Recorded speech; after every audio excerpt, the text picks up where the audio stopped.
Guys, I'm a forester here, and it is a hot summer afternoon.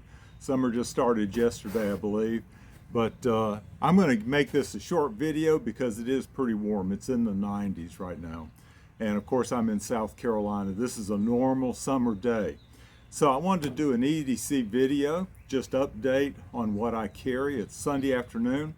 My wife and I just got back from eating after church, and so I wanted to go over what I carry and maybe talk a little bit about life updates. So I've been making a lot of retirement videos lately, and I'm sitting back because I'm trying to stay under the shade of this awning. But I'm going to take a break from retirement videos and try to catch up on some of my other interests. One of my interests were EDC videos, everyday carry videos. So before I forget, I'm going to start with that camera right there, because I'm filming this video with my camera, and it's the very first personal camera, cell phone I mean, that I have ever owned. So from when cell phones were first invented, I've always had a work cell phone. And so now that I'm retired, I went and I had to go and get my own cell phone. And so this is a Samsung SE24 FE, and I like it just fine. It's doing everything I need a cell phone to do. And I'm finding that I'm recording most of my videos with it lately instead of my camcorder. So cell phone is number one. Number two, since we went to church, was my Bible. I always carry my Bible to church. This is an unusual Bible, so I wanted to show it to you. I didn't purchase this. Somebody else in my family purchased it, and I don't know who. I think it was my daughter. But this is a chronological study Bible. So it has a lot of extra information in it that you don't normally get. And the main thing is it makes a very unique experience in reading the Bible from front to back, in that it happens chronologically. And so what makes that difficult is if you're taking this into a church service where you're having to open and find something easily, it makes it a little more difficult because you have to look it up in the index, because everything's not by book of the Bible. But anyway, I'm enjoying that. Related to church, I wanted to show you this, because every 4th of July we always go to our church service on the 4th. It's not always on the 4th. In fact, it's on Sunday, June 29th. And I'm going to get up here to where you can see that real well. So they do two performances. They do one performance at 3 o'clock and one at 6:30. And if you're anywhere to where you can drive to see this performance, it's a very patriotic service.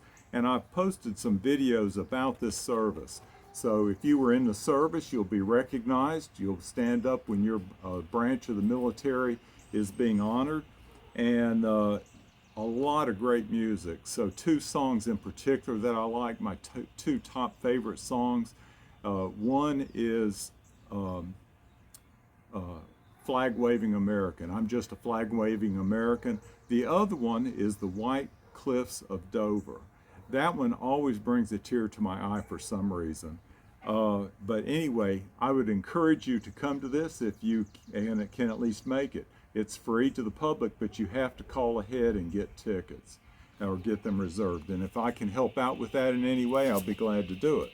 Okay, so much for the Bible. I'm going to go through my pockets, and this is the pen, the fountain pen that I'm carrying.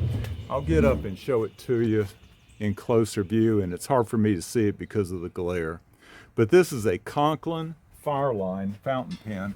I think this was the second fountain pen that I ever purchased. The first one I think was a TWSBI Eco, and then this one. This is one of my favorite pens from a writing experience. The body is made out of ebonite, and ebonite just has a wonderful feel to it. It has a warm feel.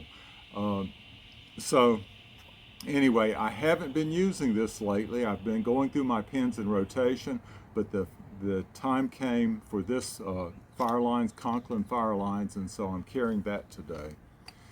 Let me reach around here. So next is my wallet, and I was going to say this is a forester's wallet, a retired forester's wallet. You might wonder, well, what does that mean? And it's because there's no money in it.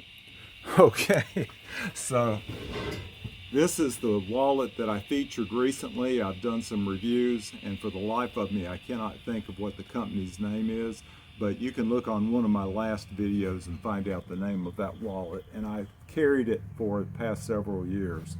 Okay, while I'm leaning to the left, let me show you what gun I carried today. And so I carried it in a holster. I base the gun that I carry on the risk I perceive, and I don't perceive much risk right now. No matter if they're dropping bombs over in Iran, I'm not feeling it here. And so this is my Ruger LCP.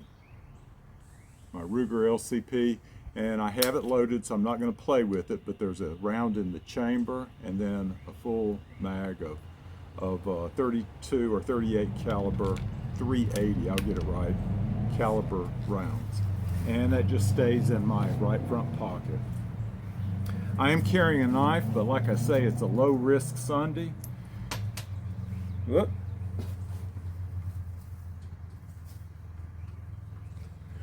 What dropped is one of these antique pennies that aren't going to be created anymore. They're not going to make them. But this is an Almar, and I believe it's the Hawk. So I didn't look that up, but I believe it's the Almar Hawk. So this is one of my favorite Sunday knives. Just keep it in my pocket. I have a whole pocket full of change. I'm not going to get that out. And I think that's it. What have I missed?